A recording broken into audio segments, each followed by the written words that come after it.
Listrik statis. Yang pertama ada hukum Coulomb. Menurut Coulomb, dua muatan yang didekatkan bisa jadi ia bekerja gaya tarik atau gaya tolak. Gaya tarik itu terjadi kalau muatannya berlainan jenis, sedangkan gaya tolak terjadi pada muatan yang sejenis.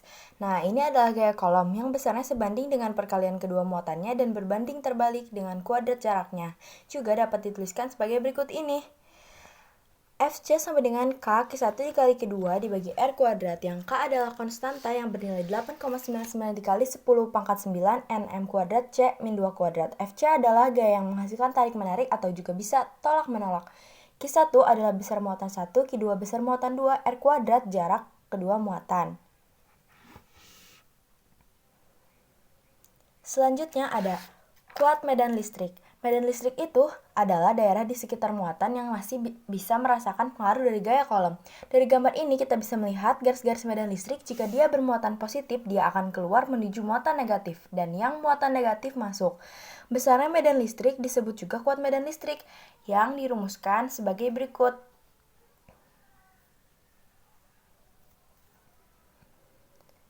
E sama dengan K Q per R kuadrat, yang E adalah medan listrik, K adalah konstanta yang bernilai 9 kali 10 pangkat 9 Nm kuadrat per C kuadrat, Q adalah muatan listrik, dan R adalah jarak titik ke muatan.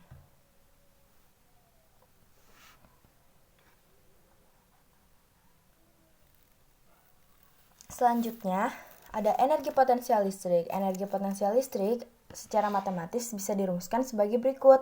EP sama dengan K Q1 dikali Q2 per R. EP adalah energi potensial listrik, K adalah konstanta, Q1 dan Q2 besar muatan listrik, R adalah jarak antar muatan.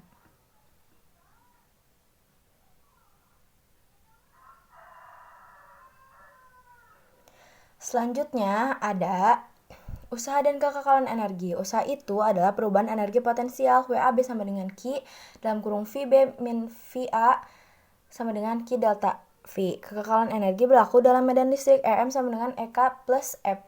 EM adalah energi mekanik, EK adalah energi kinetik, dan EP adalah energi potensial.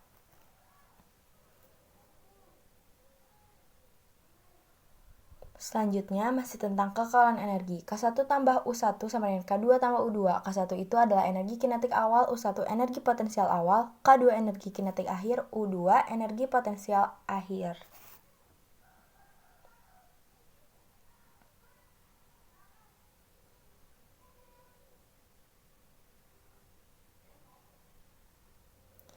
Selanjutnya adalah potensial listrik.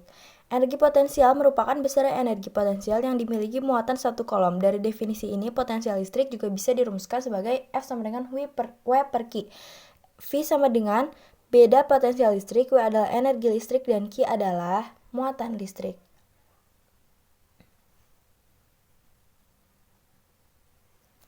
Selanjutnya adalah hukum Gauss. Hukum Gauss itu menyatakan bahwa jumlah garis medan listrik yang menembus suatu permukaan itu sebanding sama jumlah muatan listrik yang ada di dalam permukaan itu. Hukum ini menghubungkan medan listrik pada permukaan tertutup dengan muatan total di dalam permukaan tersebut. Juga dirumuskan sebagai berikut ini.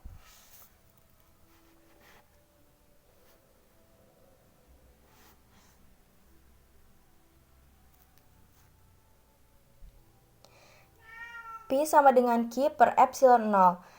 P adalah flux listrik, Q adalah muatan listrik, epsilon 0 adalah permitivitas ruang hampa, yang nilainya 8,85 kali 10 pangkat 12 C kuadrat Nm min 2 kuadrat.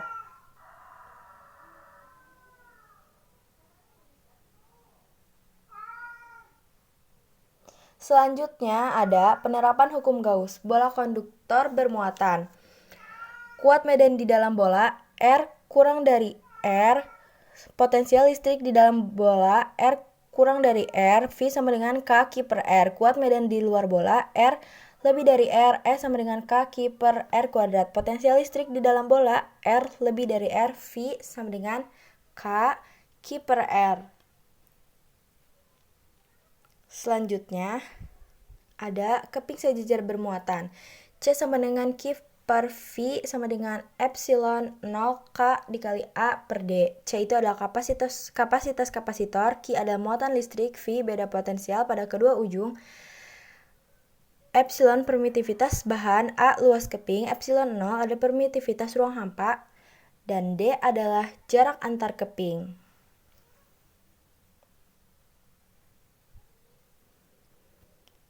Selanjutnya ada permitivitas ruang hampa. Permitivitas ruang hampa juga bisa disebut permitivitas vakum.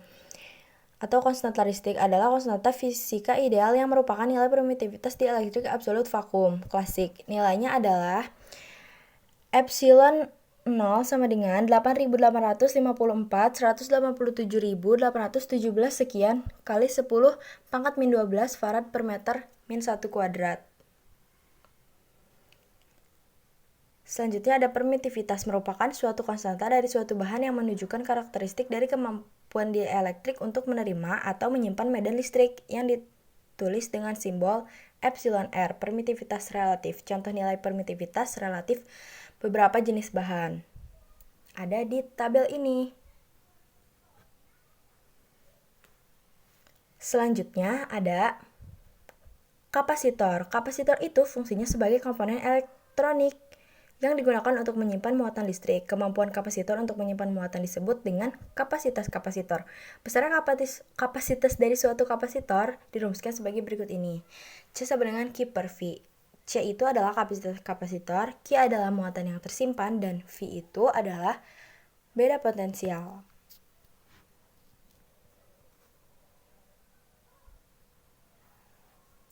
Selanjutnya adalah kapasitor pada umumnya terdiri dari dua keping sejajar yang diletakkan berdekatan tetapi tidak saling bersentuhan. Rumusan kapasitas kapasitor jika tanpa bahan penyekat adalah C sama dengan epsilon A per D.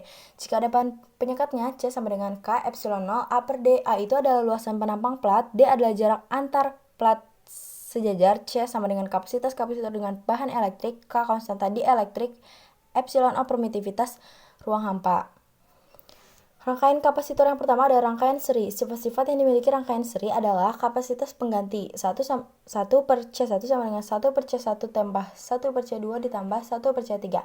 Muatan kapasitor lama Q1 sama dengan Q2 sama dengan Q3 sama dengan Q total. Beda potensial antar kapasitor.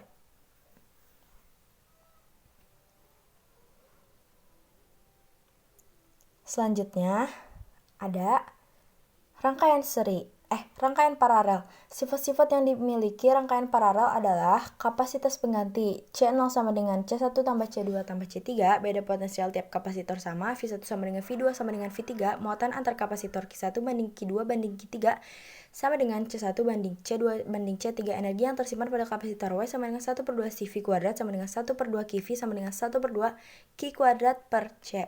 Terima kasih.